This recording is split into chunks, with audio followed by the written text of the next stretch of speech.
नमस्कार दोस्तों, मैं कुमार प्रियांक आप सबके समक्ष हाजिर हूँ अपने पार्थ सिविल सर्विसेज जो मेरा संस्थान है पटना में, धरहरा कोठी लेन, नया टोला में। आज मैं आप सबको अपने आदर्श श्री एपीजे अब्दुल कलाम साहब, जो कि भारत के पहले वैज्ञानिक राष्ट्रपति रहे हैं, उनके बारे में बताने जा रहा हूँ। दोस्तों, अक्सर मैं देखता हूं पढ़ाते वक्त कि कई बार छात्र जो हैं जब किसी प्रतियोगी परीक्षा में असफल हो जाते हैं, सपोज कि कोई एग्जाम दिया और उसमें वो प्रारंभिक परीक्षा में पीटी में फेल कर गए। हो सकता है एक बार फेल कर गए, दूसरी बार फेल कर गए, मन में बड़ी निराशा आ जाती है। लगता है कि क्या हो रहा है, मेहनत कर रहे हैं, सिलेक्शन नहीं हो रहा है, मेरे प्रति ईश्वर इतना निष्ठुर क्यों है। दोस्तों, कलाम साहब का नाम किसी परिचय का मोहताज नहीं है।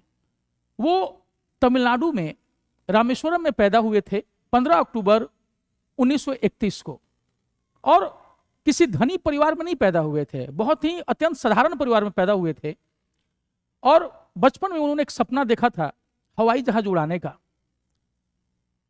और अपने उसी सपने को पूरा करने के लिए उन्होंने चेन्नई से एरोनॉटिकल इंजीनियरिंग में अपनी पढ़ाई की।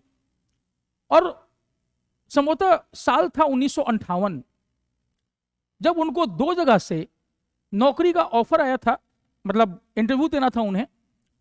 एक जगह दिल्ली में रक्षा मंत्रालय में, और दूसरा जो था इंडियन एयरफोर्स में इंटरव्यू देना था उन्हें देहरादून में। तो रामेश्वरम से वो दिल्ली होते हुए, दिल्ली में उन्होंने अपना जो इंटरव्यू दिया और वहां से आगे फिर आ गए इंडियन एयरफोर्स में जाने का सपना लेकर के देहरादून।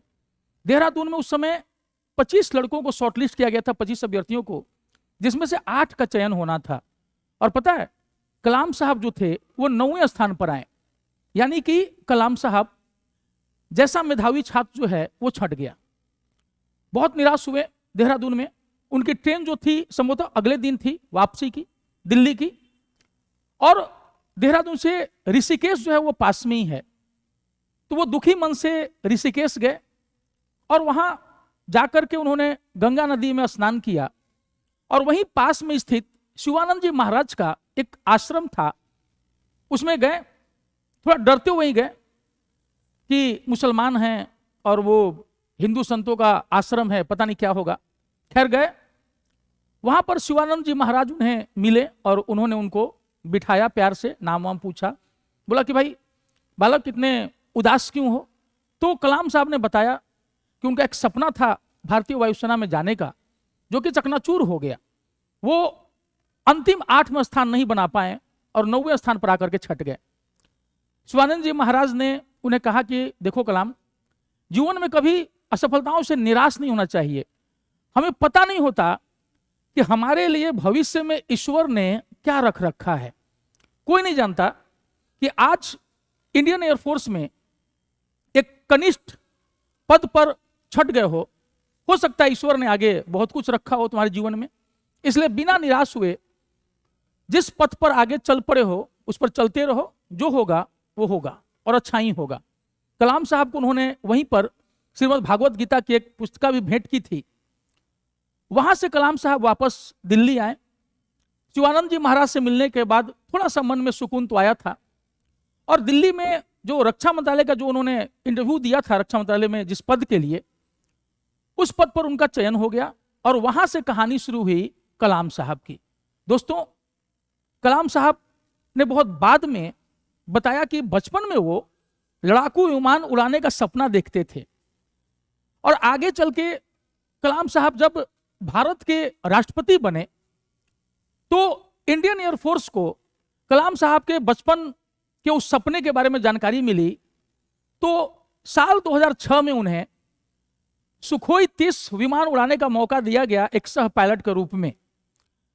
और राष्ट्रपति जब वो बने तो इसका मतलब था कि वो भारत के तीनों सेनाओं के सर्वोच्च कमांडर बन गए थे।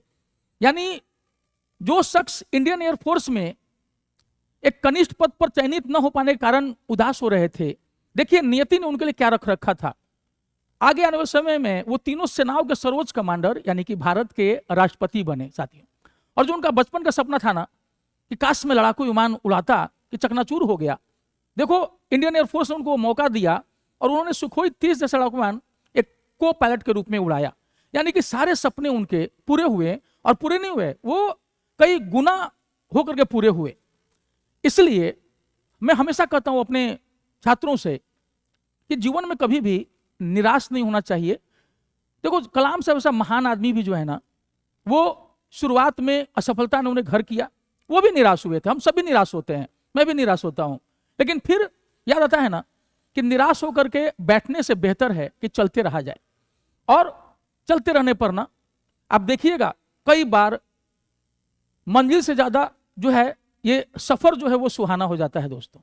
ठीक है, तो होप अच्छा लगा होगा आप सबको। और आगे मैं आप सबसे यह रिक्वेस्ट करूंगा कि इस चीज को याद रखेंगे। और पीछे आपको दिख रहा होगा, you have to dream before your dreams can come true.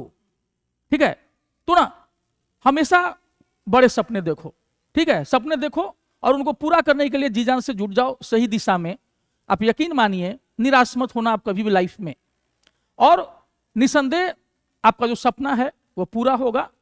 बस आप अपने समय का इस्तेमाल जो है वो बहुत तरीके से करेंगे, और धैर्य जो है वो हमेशा रखेंगे दोस्तों। यानी अपने समय का इस्तेमाल बिल्कुल सही करना, और कभी भी जीवन में धैर्य मत खोना। ये दो चीजें हो गई ना जिनके पास समय जैसे हीरा हो और धैर्य जैसे मोती हो। तो ये जो हीरा और मोती है ना, समय का जो सदुपयोग करना सीख गया, और जिसके पास धैर्य होगा ना, उसको जीवन में कभी हार नहीं मिलेगी। हो सकता है शुरुआत में कुछ असफलताएं मिलें, लेकिन अंततः अगर इंसान हिम्मत नहीं हारता ना, तो कहीं ना कहीं कुछ ना कुछ अवश्य कर जाता है। ठीक है साथियों, आज के लिए इतना ही। जय हिंद।